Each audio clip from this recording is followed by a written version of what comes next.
Well, I mean, I think democracy is going to be deeply challenged in the next 4 years. I think we're already seeing that in terms of sort of the people that Trump is appointing.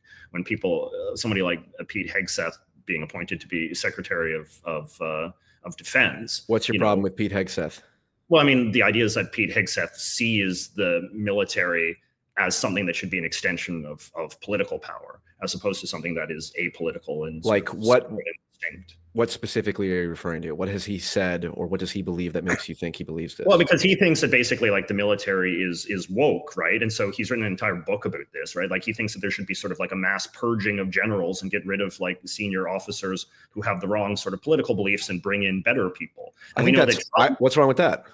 Well, because it's politicizing the military. It's sort of subjecting the officer corps to a political or ideological test and sort of punishing them when they fail that test. Wouldn't it be first off, whether or not the military is woke? I think there's some evidence to suggest that they have gone overboard on some unnecessarily stupid left-wing stuff.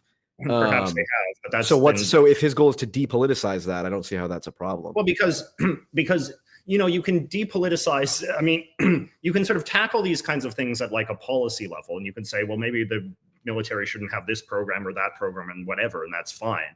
But he's talking like pretty explicitly, and so is Trump and sort of other people in the orbit, about literally going after these sort of senior officers and getting rid of them because they're sort of seen as being politically compromised in some way. And as well, in addition to sort of the anti-woke agenda, we know that Trump also has an agenda that, and this is really his whole agenda of government, is that loyalty to him personally is the most important thing of all. So if a military general feels to be of dubious personal loyalty to the president, who might put the integrity of the armed forces or the Constitution above personal loyalty to Donald Trump, the man, then that's a bad thing as well. And those guys need to, Okay, so what do you think is the biggest threat to democracy right now, or when Trump gets inaugurated? That's one of them. Like I gave you, that's an example. Like, okay, that seems limited to just the military. Like, oh my God, all these specific officers get removed. What would be the consequences of that for average Americans? Well, because then if you ever want to use the military, say, to go after protesters, to go after people exercising their constitutional rights, say, which Trump has mused about repeatedly, going after like Americans who disagree with him and sicking the military on them, principled military officers would say, no, that's unconstitutional and illegal. I will not do that. But if the military officers have only been selected for their personal loyalty to Donald Trump, then they would presumably have sort of no hesitation about following illegal or unconstitutional orders. And I do think that that would be profoundly anti-democratic, because then you're sort of using the military as sort of like the personal militia of the leader, which is the kind of thing that we see in dictatorships and we don't see in the United States. And I think the same is true for the Justice Department, right? Trump wanted Matt Gaetz to be Attorney General. That thankfully was turned down. But now he wants Pam Bondi in Florida to be Attorney General, and who is, again, like just a deeply, deeply partisan individual who has suggested that her loyalty will be to Donald Trump. Her sort of cause of action as Attorney General be to go after Democrats and liberals and people that are, partisan enemies and disloyal to Trump. Same with Kash Patel as head of the FBI, a deeply, deeply partisan grudge holder who has said very explicitly that he views his mandate as going after Democratic enemies of Donald Trump and personal enemies of Donald Trump. So this is the kind of thing, like, to destroy democracy or to erode democracy or to impair democracy is not just a matter of like no more elections ever again. It's also just the idea of like corrupting impartial institutions that help sort of uphold America's status as a democracy, right? As something distinct from a dictatorship. Famously impartial institutions like the FBI, for example, which has never had any evidence of telling Martin Luther King to kill himself or, spying on people illegally. Well, the question then is like, were those the bad old days or were those the good old days? Because it seems to me that somebody like Kash Patel sees that as a model to emulate. Well, I think the scenario, I think the way that here's what I think, here's my conception of how the government works. It's a feudal system. There are competing tribes, competing factions of elites. So does Kash Patel and Pam Bondi, are they in touch with the working class? Is their primary interest the average person? Probably not. Just because on average, the type of person that gets to those positions is not fundamentally oriented towards, the good of society. It's a pretty power hungry game they're playing. So it's one group, it's the Starks and the Lannisters, or I don't know, the Lannisters and Tyrells, because the Starks are the good guys theoretically. There are no good guys. It's different factions competing against each other. Yeah. And I guess like you talked about the purging of the officers or, going after Trump's personal enemies. It's like, okay. Again, in the grand scheme of things, that doesn't seem like too much of a threat to democracy as such. But see, to say this was unpoliticized beforehand. No, but you're hitting on something important, right? So it's like, traditionally, one of the ways that American democracy is upheld in sort of its imperfect manifestation is through the cabinet system, right? And the cabinet is supposed to be that the president, picks not his cronies, but he picks, relatively competent people to head all of these many departments of the federal government. And what happens then is that the cabinet secretary becomes this like little feudal lord of his own domain. Right. And he becomes very protective and very jealous and very, loyal to that little domain. The attorney general runs the Justice Department. That's a little fiefdom over here. The defense secretary runs the Pentagon. That's a little fiefdom over here. The secretary of state runs the State Department. And that's a little fiefdom over there. And they all sort of run these little fiefdoms in a semi sort of independent, autonomous way. Ultimately, they're picked by the president, but they have some degree of independence from the president in a day-to-day basis because they have responsibility for a very distinct sort of section of the elaborate bureaucratic system that is the United States federal government. What Trump is suggesting, though, is to sort of like upend that system and say that what matters is not picking people that have the competence to run these independent fiefdoms, but what matters is that the people as the nominal figureheads of these independent kingdoms is their loyalty to Trump, who is like the god emperor of the entire federal system. Right. And that's kind of creating much more of a sort of feudal system, right, where it's like the local lords are, loyal to the big king at the top of the pyramid. And that just seems bad to me. That's not the American way. Okay, so I would disagree. I think that's literally how almost every organization operates. First off, I've worked in corporations for 5 years. Yeah. I know people who are higher up. There's literally terms. Like, for example, if the CEO's name is Jim, there's people that are called FOJs, friends of Jim. It's like, well, they're the ones that get promoted and put on, the high positions or whatever. And I have worked at multiple companies and seen this.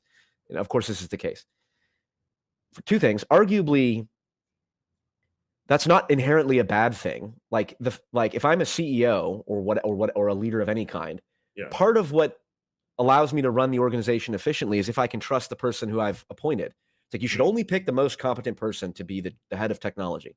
It's like, no, I should pick someone who has a threshold level of competence, but maybe like if they're my old friend from 20 years ago who I know I can trust, then I don't have to micromanage them as much as I might with someone else who's like a different personality type than me. So I think this is just the fact that power, creates these dynamics where the person in charge, like loyalty to them gets you ahead. It's like, that's just human nature. I don't think it's to say that Trump is doing this like somehow uniquely. We can talk about the competence of the individuals. Well, no, but the thing is that like I agree to a point. Like I think, and obviously, like all presidents have appointed some of their buddies to some cabinet jobs. Like that's not. Yeah. See, if I spent 12 hours a day streaming, I would have like 10 names off the list of like, well, didn't Biden, appointed this person, or whatever. But I don't, which is why we're just chatting. The significant difference, though, when it comes to Trump is that Trump is not sort of picking these people just because he has a good working relationship with them. In many cases, he doesn't even know these people, barely. He's picking these people because they will be loyal to his political project, which is, and he has said this many, many times very explicitly, his political project is ultimately using the power of the federal government to go after his enemies. And that is something very different, because at that point, you're sort of saying that the closeness and the trust that the president has for the cabinet ministers is not based on any sort of like faith in their competence or his desire to have a sort of functional working relationship in the pursuance of the good governance for the United States. It's sort of like loyalty in the service of Trump's agenda of vindictiveness and weaponizing the power of the U.S. federal government. And that's just like a bad development and an anti-democratic development. Can I complicate this? And you tell me what you think. I have no doubt that Trump is looking to go after his enemies. Yes. But that is not the fundamental question. The question is he justified in doing so? As in, did his enemies commit crimes? Because, like, for example, the right would frame Biden's direction, having the DOJ go after Trump and having Alvin Bragg do all this shit in New York. Like, well, that's the Democrats going after their enemies, right? The people that try to get Trump removed from the ballot. It's like, that alone does not dismiss the validity of what they're doing. You have to evaluate, well, did Trump do something that warrants him getting investigated or whatever? And many people on the left would say yes. And it's like, well, okay, so then the question is, are the people that Trump wants to go after, have they done things illegally? Well, I mean, as of today, Fauci has not been pardoned. I swear to God, if they pardon him, I'm going to storm the Capitol again. Okay. I don't care that Hunter Biden get pardoned at all. I actually wish he didn't, and then Trump pardoned him, because I think that would have been a good, like, let's put an end to this shit. Of course, it would be spun like, well, look at they're all corrupt. It's like it's factions playing power games against each other. I'm okay with some level of to turn the temperature down, but like the idea that there are people in the Biden administration, Fauci lied under oath, I believe. I haven't paid attention enough to be able to convince you of it, but I'm confident that there are people who've reported on this that have laid out the case and all that stuff, among other things. So the question is, if Trump goes after his enemies, but they did something illegal, then I don't see that as a fundamental problem. Well, I mean, obviously, if people commit crimes, they should be gone after, so to speak. Yeah, but at the same time, like, there are checks and balances in place. You have to do investigations, and Meritt Garland is actually a great enemy of many Democrats, because he insisted on going through like this long, drawn out investigative process that clearly didn't conclude swiftly enough to hold Trump accountable in any way. Jack Smith, the special prosecutor, has resigned and is never probably going to release his report or do anything, because it took too long for him to get to that place. Whereas you compare that to somebody like Kash Patel, who already has like his enemies list of people who he is already, in his sort of like Judge Dredd jury and executioner kind of mindset, decided are guilty and deserve to be punished and deserve to, be harassed by agents of the state. And who knows? Well, maybe they do. Like, maybe they do. But the point is, there hasn't been any investigation, right? Like, this is a sort of like, that's what they're going to do. They're going to investigate those people. I don't know if they're going to do investigations. I think that they're going to try to make their lives difficult and sort of, dispatch people against them and all the rest of it. Like, it's very much like there's no respect for the process of law, right? Nobody would even claim that. Like Kash Patel, you listen to him talk, and it's very clear he's decided who the great enemies of his administration are. Like, he already knows this. He already knows the answers to these questions. Whereas if you ask Meritt Garland, he'd be like, well, I'm very committed to the process, and we have a process in place, and the special. Yeah, don't a lot of people on the left hate Meritt Garland because he waited too long? I just said that because he took too long to do the investigation of Trump. Yeah, but I didn't. Trump is not going to be held accountable. No, I know he took too long, but I see that people pin it. So like, they're like, basically the failure of the reason Donald Trump is elected is because unilaterally, it's because Meritt Garland didn't act or didn't, move on those charges or whatever. Yeah. There's a couple things. This goes back to the schizo autist divide. You talked about respect for rule of law. Mm. And we need respect for rule of law. But if those laws are unjust, then I do believe that they should be, that I don't care that much. So like, I have this argument with my dad all the time. My dad is hard-nosed Fox News dad. Don't smoke weed because it's illegal. And then weed became legal in Illinois. I don't care. I'm like, Dad, if you were in the 1940s or 50s and there was, separate, like black people had to go into separate drinking fountains, don't you think you should protest? Wouldn't the just thing to do to not follow the law? Be like, no. You protest and you get the law changed, but you don't break the law. I'm like, I'm kind of like, nah. If a law is unjust, it's meant to be broken. Now, do I think that whatever we're talking about is the equivalent of black people being forced to drink at separate water fountains? No, it's clearly worse now. That's a joke. In case I actually don't think there's anyone that wants to cancel me right now actively, aside from Israel. Not in Donald Trump's America. No. Yeah. Well, in Donald Trump's America, Israel's America. But anyway, Yikes. So this whole this is what, because we've talked about this so many times, like rules-based liberal order, respect for the rule of law and stuff. Those are all things that, are good on one hand, but they're not good in and of themselves. And in fact, they can be hindrances to actual justice. And, and